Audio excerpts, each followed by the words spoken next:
একটা প্যান্টকে 3 বার সেলাই করে পরে এরকম যুবকের সংখ্যা কিন্তু অনেক, ক্রোড়স। আপনি দেখে জিজ্ঞেস করুন যে রাজ্যে 2,15,00,000 বেকার, 9 বছর পরে এসএসসির পরীক্ষা হয়, তাও সুপ্রিম কোর্টের নির্দেশে। এই রাজ্যে মানুষ পরিবর্তন চায় এবং পরিবর্তনটা বিজেপির হাত ধরেই চায়, কারণ বিজেপি একমাত্র বিশ্বাসযোগ্য বিকল্প।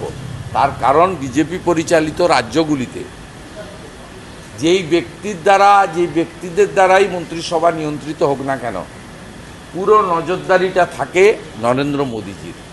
এবং নরেন্দ্র মোদীজির দেশপ্রেম, জনগণের প্রতি তার যে মমত্ব এবং একাত্মতা, এবং সর্বোপরি তার যে অনেস্টি এবং ট্রান্সপারেন্সি, এটা নিয়ে তার বিরোধীরাও কখনো তার বিরুদ্ধে কোনোদিন আঙুল তুলতে পারেননি, ভবিষ্যতেও পারেন।